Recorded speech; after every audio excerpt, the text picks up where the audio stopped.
नाज़रीन गिरामी अस्सलाम वालेकुम वरहमतुल्लाहि वबरकातुहू। सीधी बात के ताज़ा तरीन प्राइम टाइम में आप लोगों का इस्तकबाल है। नाज़रीन मैं अंसार अजीज़ नदवी आज आप लोगों के सामने ताज़ा प्राइम टाइम में बहुत ही अहम तरीन ख़बरों पर तबसरा करने जा रहा हूँ, उसकी तफसीलात सुनाने जा रहा हूँ, जिसमें सऊदी अरब और इमारात के दरमियान 7 तज़वीराती इक़दामात की तफसीलात रखते हुए इराक़ यानी नजफ़ में ईरानी कौंसल खाना नज़र आतिश कर दिया गया है।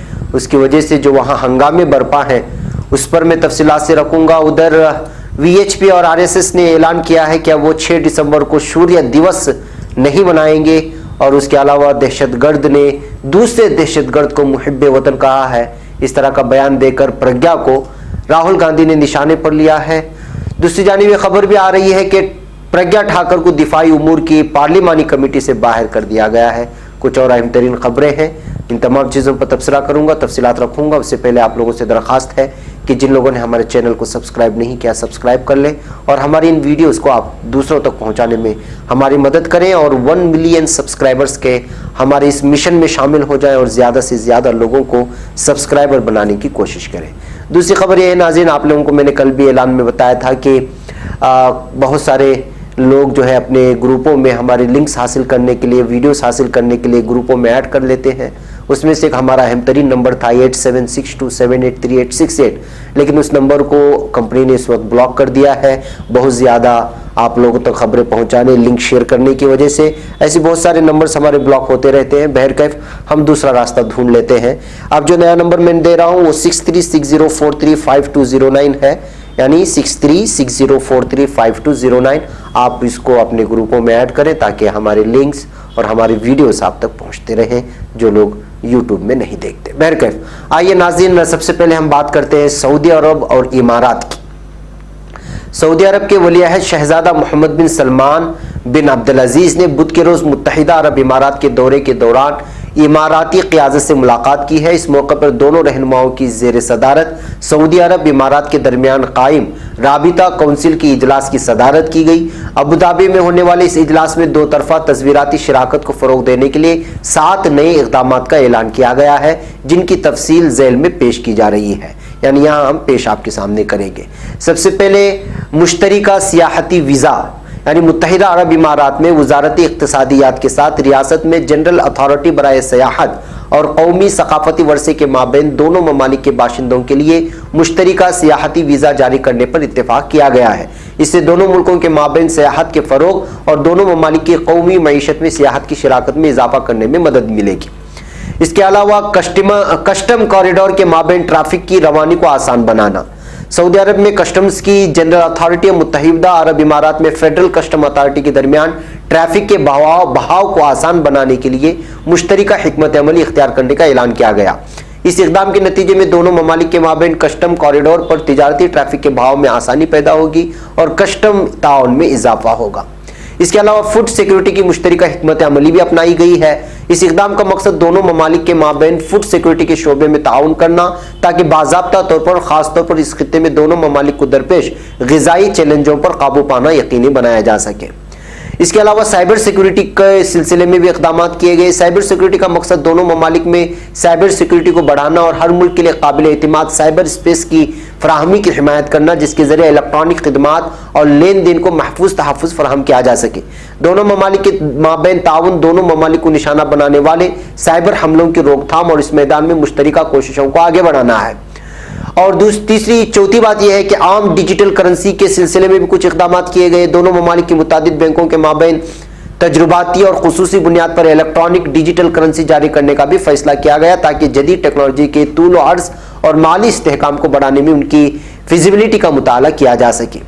इसके अलावा नया देवहैकल रिफाइनरी मंसूबा, ये सबसे बड़ा मंसूबा बताया जा रहा है दोनों ममालिक का। मगरबी हिंदुस्तान में रियासत महाराष्ट्र में 70 अरब डॉलर की इब्तिदाई लागत से एक जदीद पेट्रोकेमिकल कॉम्प्लेक्स के साथ रोजाना 1.2 मिलियन बैरल की गुंजाइश वाली नई खाम तेल रिफाइनरी की तामीर में सऊदी अरब के साथ मुत्तहिदा अरब इमारात भी ताउन करेगा, ताकि सऊदी खाम तेल के रोजाना कम अज कम 6 लाख बैरल की फराहमी को महफूज बनाया जा सके। मुत्तहिदा अरब इमारात में हिंदुस्तानी मार्केट के लिए कीमियाई मवाद के तबादलों की शरह इजाफा होगा। इस इक़दाम का मकसद हिंदुस्तानी रिफाइनिंग और पेट्रोकेमिकल मार्केट में सऊदी और मुत्तहिदा अरब इमारात के خام تیل کی فروخت کے لیے وقف شدہ مراکز میں دونوں ملک مل کر کام کریں گے۔ اس طرح سے یہ بھی بتایا جا رہا ہے کہ اب ریاست مہاراشٹر میں 70 ارب کی ڈالر کی ابتدائی لاگت سے بنائے جانے والے اس پیٹرو کیمیکل کمپلیکس سے یہاں کے لوگوں میں بھی زیادہ سے زیادہ یعنی ہندوستانی باشندے اور بالخصوص مہاراشٹر کے لوگوں میں جابز آفر زیادہ ہوں گے، یعنی روزگاری بڑھے گی۔ آخر میں یہ ہے کہ سعودی اماراتی یوتھ کونسل کے قیام کے اقدام کا مقصد دونوں ممالک میں نوجوانوں کے مابین شراکت کو مستحکم کرنا ہے، یعنی سعودی اماراتی یوتھ کونسل کا بھی انعقاد کرنے کا یعنی اس کو بنیاد رکھنے کا بھی فیصلہ لیا گیا ہے۔ یہ کونسل نوجوانوں کو مستقبل کے ترقیاتی نقطۂ نظر کی ترقی میں ان کا حصہ ڈالنے اور فعال طور پر حصہ لینے کے لیے کام کرے گی۔ بہرکیف ناظرین، یہ سعودی عرب اور متحدہ عرب امارات کا مشترکہ 7 تصویراتی اقدامات تھے جس میں جو ہے بحث کی گئی اور اس وقت یہ سرخیوں میں چھائی ہوئی ہے۔ سب سے اہم خبر وہ یہ تھی کہ جو ہے دونوں ممالک مل کر کے ہندوستان کے مہاراشٹر میں ریفائنری کیمیکل کا جو اڈا بنانے جا رہے ہیں اس سے جو ہے ہندوستان کو کیا فائدہ ہوگا اور یہ ساری چیزیں آگے کی اس میں بحث کی جائے گی۔ بہرکیف ناظرین، اب بات کرتے ہیں عراق میں آپ کو معلوم ہے کہ ہنگامے جاری ہیں۔ نجف میں عراقی مظاہرین کے ہاتھوں ایرانی قونصل خانے کو آگ لگائے جانے پر تبصرہ کرتے ہوئے نجف کے گورنر لوئی الیاسری کا کہنا ہے کہ لوگوں کے جتھے مختلف سمتوں سے نکل آئے اور انہوں نے حفاظتی اہلکاروں پر حملہ کر دیا جس کے نتیجے میں 47 اہلکار زخمی ہو گئے۔ الیاسری نے بتایا کہ ایرانی قونصل خانے کو آگ لگائے جانے کے واقعے کے بعد حفاظتی قوتوں کو اثر نو تعینات کیا گیا ہے اور آج ان کی پوزیشن مختلف ہوگی۔ اس سے قبل گزشتہ شب مظاہرین نے نجف میں ایرانی قونصل خانے کو آگ لگا دی تھی۔ مظاہرین کا مطالبہ تھا کہ ان کے ملک میں ایرانی رسوخ کو ختم کیا جائے۔ اس واقعے کے بعد حکام نے شہر میں کرفیو نافذ کرتے ہوئے نجف کے تمام داخلی اور خارجی راستوں کی ناکہ بندی کر دی ہے۔ عراقی وزارت خارجہ نے اس واقعے کو عراق اور ایران کے درمیان تاریخی تعلقات میں بگاڑ پیدا کرنے کی کوشش قرار دیا ہے۔ وزارت نے خبردار کیا کہ مظاہرین کی صفوں میں بیرونی عناصر شامل ہیں جو ایسا ایجنڈا رکھتے ہیں جس کا قومی مطالبات سے کوئی واسطہ نہیں ہے۔ آگ لگائے جانے کے واقعے کے دوران قونصل خانے میں کام کرنے والے ایرانی ملازمین پیچھے کے دروازے سے فرار ہو گئے۔ طبی ذرائع کا کہنا ہے کہ مذکورہ واقعے میں درجنوں افراد زخمی ہوئے جبکہ نجف کے داخلی اور خارجی راستوں کی بندش کے سبب شہر ملک کے بقیات علاقوں سے کٹ گیا ہے۔ یاد رہے کہ ایرانی قونصل خانے کے جلائے جانے سے تقریباً 1 ماہ قبل عراقی مظاہرین نے کربلا میں ایرانی قونصل خانے کی بیرونی دیوار میں آگ لگا دی تھی۔ اس موقع پر عراق میں ایرانی وجود کو مسترد کرنے کی علامت کے طور پر ایرانی سفارتی مشن کی عمارت پر عراقی پرچم لہرا دیا گیا تھا۔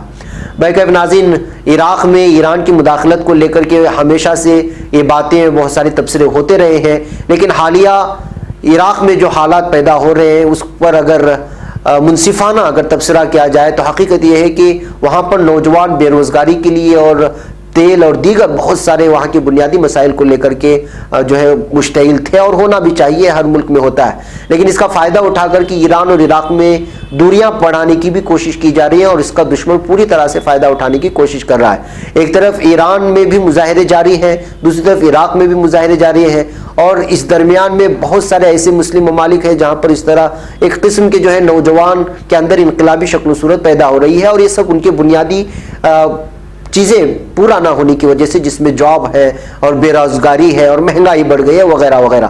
لیکن اس بیچ دونوں عراق اور شیعہ اور اس طرح کی چیزوں کو پیش کر کے ایک نیا تھرڈ دشمن جو ہمیشہ سے مسلمانوں کا دشمن رہا ہے اور مسلم ممالک کا دشمن رہا ہے، وہ ان احتجاجات کا بھرپور فائدہ اٹھا کر کے اپنے لوگوں کو بیچ میں بھیج رہا ہے تاکہ کسی بھی طرح سے دو ملکوں میں دوریاں پیدا ہو۔ اور ایران کے سلسلے میں جو کہا جاتا ہے کہ امریکہ اس کا ازلی دشمن ہے، تو وہ امریکہ کیا یہاں پہ اپنی چیزیں پیش کر رہا ہے اور اپنا جو ہے سازشیں اور اپنے ناپاک منصوبوں کو کامیاب کرنے کی کیا کوشش کر رہا ہے، ان احتجاجات کے مد نظر چلتے ہوئے یہ سوالات بھی اٹھ کر کے سامنے آ رہے ہیں۔ بہرکیف ناظرین، آگے دیکھنا ہے کہ حقیقت میں ہو کیا رہا ہے ایران اور عراق میں۔ آئیے ناظرین آگے بڑھتے ہیں، اب بات کرتے ہیں ہم لوگ وی ایچ پی اور آر ایس ایس کی۔ جی ہاں، سپریم کورٹ سے ایودھیا ایشو پر آئے فیصلے کے بعد آر ایس ایس بہت پھونک پھونک کر قدم رکھ رہا ہے، ایسا محسوس ہوتا ہے۔ آر ایس ایس اس ایشو پر بہت احتیاط کے ساتھ آگے بڑھنا چاہتا ہے، اسی وجہ سے اس بار 6 دسمبر کو ہونے والے شوریہ دیوس یعنی یوم بہادری جس کو بناتے ہیں، بابری مسجد کو توڑے جانے، شہید کرائے جانے کے دن کو یہ لوگ شوریہ دیوس کہتے ہیں اور ہر سال مناتے آ رہے ہیں۔ कहे कि इस साल उसको मुनाकिद नहीं करेंगे। आरएसएस ज़राए के मुताबिक राम मंदिर इशू पर सुप्रीम कोर्ट से आए फैसले के बाद जिस तरह पुरअमन माहौल रहा है वैसा ही माहौल आगे भी बना रहे, इसके पेश नजर फैसला लिया गया कि शौर्य दिवस न मनाया जाए। आरएसएस ने इस ताल्लुक से अपनी ज़ैली तंजीम वीएचपी को अलर्ट कर रखा है। शौर्य दिवस के चक्कर में ज्यादा जोश में कोई ऐसा वाकया न हो जाए जिसे लेकर तनाजा खड़ा और मंदिर का इशू फंस जाए। इसी वजह से 6 दिसंबर को होने वाले शौर्य दिवस प्रोग्राम को न मनाने का फैसला किया गया। बैकअप नाज़रीन ने उनका फैसला है और शोला अंगेज बयानबाजी होती रही थी ऐसे दिनों में मुसलमानों के खिलाफ, और फिर जो है मुसलमानों की जानिब से 6 दिसंबर को ब्लैक डे के तौर पर मनाया जाता रहा अक्सर तंजीमों की जानिब से। अब ये जो 6 दिसंबर आएगा उसमें मुसलमान क्या ब्लैक डे मनाएंगे, क्योंकि सुप्रीम कोर्ट का फैसला आ चुका है, और क्या जबकि वीएचपी और आरएसएस का ये ऐलान आ चुका है कि वो इस वक्त शौर्य दिवस नहीं मनाएंगे। बैकअप नाज़रीन, आइए अब बात करते हैं उस बात की जिसमें एक बात उन्होंने ये कह दी कि दहशतगर्द ही दहशतगर्द की तारीफ कर रहा है। दरअसल ये राहुल गांधी ने बयान दिया है। प्रज्ञा ठाकुर की तरफ से बाबाए कौम महात्मा गांधी के कातिल नाथूराम गोडसे को मुहिब्बे वतन करार देने के बाद से हिज़्बे इख्तिलाफ की तरफ से जोरों शोर से हुकूमत की सरजनिश की जा रही है और पार्लियामेंट में भी इस मामले पर हंगामा आराई की जा रही है। दरअसल कांग्रेस लीडर राहुल गांधी ने नाथूराम गोडसे को मुहिब्बे वतन बताए जाने पर सख्त रद्द अमल जाहिर करते हुए कहा है कि एक दहशतगर्द दूसरे दहशतगर्द को मुहिब्बे वतन बता रही है। राहुल गांधी ने जुमेरात को ट्वीट करके कहा, दहशतगर्द प्रज्ञा ने दहशतगर्द गोडसे को मुहिब्बे वतन बताया। हिंदुस्तान की पार्लियामेंट की तारीख में एक अफसोसनाक दिन है। उसके बाद नाज़रीन आइए अब हम बात करते हैं कि इस तरह बयान देने से प्रज्ञा ठाकुर पर क्या हो रहा है। असल में उनको पार्लिमानी रुकनियत से मुअत्तल करने के मुतालबे ज्यादा बढ़ते जा रहे हैं और बाकायदा सोशल मीडिया पे इनके खिलाफ इस वक्त मुहिम चल रही है कि इनको पार्लियामेंट से हटाया जाए। लेकिन एक फैसला आ चुका है, वो क्या है, बीजेपी ने लोकसभा में अपने रुकने पार्लियामान प्रज्ञा ठाकुर के मुतनाज़ा बयान की मजम्मत की और कहा कि उन्हें दिफाई उमूर की पार्लिमानी कमेटी से हटाया जाएगा।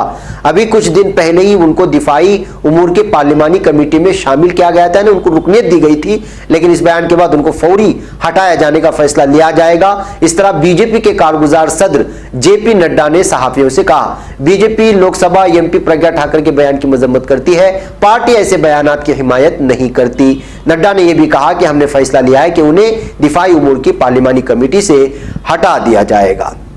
बहरकत नाज़रीन, ये प्रज्ञा, जबकि हकीकत यह है कि इस तरह के लोगों को पार्लियामेंट में होना ही नहीं चाहिए जिन लोगों पर जो है बाकायदा दहशतगर्दाना हमलों का इल्ज़ाम लगा हो और कई जो है बेकसूर लोगों के जान लेने का जिन पर इल्ज़ाम लगा हो, ऐसे लोगों को पार्लियामेंट में ले जाना और उनकी रुकनियत देना बल्कि इलेक्शन में खड़ा करना, उम्मीदवार बनाना ही सबसे बड़ी गलती है। जब वो चुन करके आए हैं तो जाहिर सी बात है कि उनसे कोई अच्छी बात की उम्मीद नहीं लाई जा सकती, वो दहशतगर्दों को मुहिब्बे वतन बताती रहेंगी। बहरकत नाज़रीन, आइए हम बात करते हैं कांगो में क्या हो रहा है। कांगो में मूसलाधार बारिश ने 41 अफराद की जान ले ली है। जी हां, डेमोक्रेटिक जमहूरिया कांगो में मूसलाधार बारिश से मची तबाही की वजह से कम से कम 41 अफराद की जान चली गई और तकरीबन 4,30,000 अफराद बारिश के बाद सैलाब से मुतासिर हुए हैं। अक़वाम मुत्तहिदा के तर्जुमान ने बुध को ये इत्तला दी है। अक़वाम मुत्तहिदा के सेक्रेटरी जनरल एंटोनियो गुटेरेस के तर्जुमान स्टीफन डुजार्ट ने कहा, कांगो इंसानी उमूर के महकमे ने बताया कि अक्टूबर से हो रही मूसलाधार बारिश की वजह से दरियाए अबागी तुग़यानी पर है, जिससे तकरीबन 43,000 लोग मुतासिर हुए हैं। माफ कीजिएगा, 4,30,000 लोग मुतासिर हुए। तर्जुमान ने यह भी कहा कि अक़वाम मुत्तहिदा और दीगर लोगों की इमदाद से हुकूमत की तरफ से मुतासिर अफराद को पनाहगाह, पानी और खाने पीने की अशिया को तकसीम करने का मंसूबा बनाया गया है। उन्होंने कहा कि अक़वाम मुत्तहिदा ने मुतासिरीन के खानदानों के तय ताज़ियत का इजहार भी किया है और हुकूमत की मदद करने के लिए भी तैयार है। नाज़रीन, दूसरी जानिब हम बात करते हैं रियासत महाराष्ट्र के कुल 288 रुकने असम्बली में से 285 अराकीन असम्बली की हलफ बर्दारी अमल में आई, जिसके दौरान 10 मुस्लिम अराकीन असम्बली में से 9 मुस्लिम अराकीन असम्बली ने उर्दू और हिंदी में अल्लाह के नाम पर हलफ लिया। वाज़िर शिवसेना के मुस्लिम रुकने असम्बली अब्दुल सत्तार शेख ने खालिस मराठी जबान में हलफ उठाया, जबकि रियासत के पावरलूम शहर मालेगांव से ताल्लुक़ रखने वाले मजलिस इत्तेहादुल मुस्लिमीन के रुकने असम्बली मुफ्ती मोहम्मद इस्माइल हलफ बर्दारी की रस्म के वक्त असम्बली इजलास के पहले दिन ही ताख़ीर से पहुंचे। बाद में उनकी रस्म हलफ बर्दारी पर पोटेम स्पीकर के दफ्तर में अमल में आई, जिसके दौरान उन्होंने हाथ में कुरान मजीद उठाकर हलफ उठाया। वैसे नाज़रीन, आज के प्राइम टाइम में इतना है। इंशाल्लाह फिर आपसे मुलाकात होगी शाम में कुछ और खबरों की तफसीलात के साथ। तब तक के लिए इजाज़त दें। अस्सलामु अलैकुम व रहमतुल्लाहि व बरकातुहू।